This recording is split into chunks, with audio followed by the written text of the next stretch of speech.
Now, rebel forces in Libya have extended their deadline for pro-Gaddafi fighters to give up without a fight. And today, it is reported documents have been found showing the links between British and American governments and the Gaddafi regime. Well, I'm joined here in the studio by journalist and Middle East analyst Nabila Ramdani and also by international security analyst Will Geddes. Afternoon to you both. Well, let's start with you. These documents have been found by Human Rights Watch. They were in the offices, apparently, of Musa Kusa, the intelligence chief.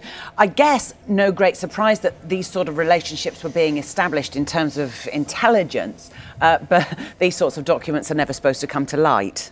No, I would have thought that it's probably highly embarrassing not only for the previous government, but also for this government that these documents have come to light, and certainly in terms of giving the depth of detail of how SIS, or MI6 as we otherwise know them, have had ongoing relationships and dialogues on a very, very intimate level with the Libyan government, and particularly with Musa Kusa's office. Why do you say that the current government as well? Because William Hague on earlier said, well, you know, it was Tony Blair's government largely that built these ties with the Libyan regime, so distancing himself and the coalition government from those relationships. Well, any new government has to take on board the legacy issues that the previous government may have created, but also in addition to that, it's during this government's current tenure that Musa Kusa has been given safe refuge in the United Kingdom. Now, one could speculate that part of that package or that deal may have involved much of this intelligence reports that were under Musa Kusa's control were brought with him, so that,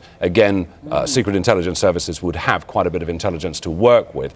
But subsequently, there could have been things in there that didn't necessarily want to come to light. But the thing that concerns me is that David Cameron actually said that Musa Kusa may face some charges for his involvement with the Gaddafi regime, yet he's already left for one of the Arab states. Nabila, in looking at it from the other perspective, I know you've interviewed kind of Gaddafi, met his sons as well. How important was it to the regime at this time to develop these relationships with the West? I think it was crucial for Gaddafi to make a comeback on the international stage and, you know, break up with all these years of isolation. And Tony Blair, in that respect, played a very important role in all this. Not only he convinced Gaddafi to give up his nuclear weapons program, but he also allowed Anglo-Saxon firms to invest massively in Libya. Gaddafi was also involved in a massive PR operation dealing with, you know, international firms to allow him to speak to various renowned institutions, universities across the world. Former UK diplomats were also working with the Gaddafi regime, not least helping Gaddafi's son, Saif al-Islam, researching his controversial PhD, which he completed at the LSE. So there was a wide network there that allowed Gaddafi to rehabilitate himself and indeed to soften his image internationally. Will, where does it go from here in terms of the intelligence services, the security services? Because are you starting from scratch with a new National Transitional Council, or do you rely on previous ties that have been there? Any good intelligence agency is going to have contacts into various different areas, and they're not going to be in just simply the government. They're going to be into the rebels, they're going to be in all sorts of groups, and certainly we know that special forces have had some part to play in assisting the rebels, obviously in the liberation of Libya. But in the same respect, again, those intelligence ties will be being cultivated. There's a very precarious position, however, and intelligence is never a precise science. It is only information that hopefully leads to some evidence or more intrinsically accurate information.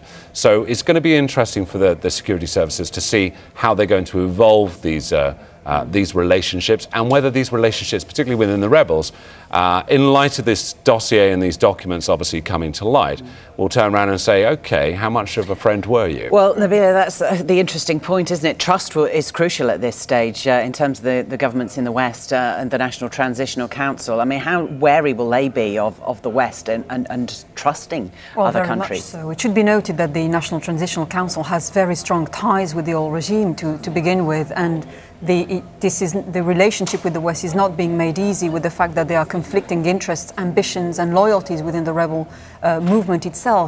The killing of the Commander General Yunus a few weeks ago is a prime example of those rivalries, and they certainly have showing their inability to coordinate what they're saying in terms of being keen on implementing democratic principles, but also proving that they have a lack of control on rebel forces fighting on the ground who are driven by revenge. Nabila, thank you very much. Will, thanks to you both. Take a look at our website this afternoon, skynews.com. Cracking up, dramatic images reveal the rate of polar ice melting. And coming up, free for all, the schools where parents and teachers decide what to teach. We'll have a debate on that. Introducing MicroTouch Max from JML, the amazing all-in-one personal trimmer. MicroTouch Max is ideal for nose hair, sideburns, neckline, even unsightly ear hair. The rubber non-slip handle allows perfect control, while the built-in LED light helps provide close and precise grooming. And this handy snap-on guide lets you control just how much hair is removed. Stay groomed to the max. Only $14.99 at all good JML stockists and jmldirect.com. Left, right, left. Oh, heck, what am I like? Still, at least I don't have to worry about what'll happen when I'm no longer here. The post office over 50s life cover gives me peace of mind, with no medical required, and means Barbara will get a lump sum to help when I hang up my dancing shoes for good. If you know what I mean. Leave more than just memories.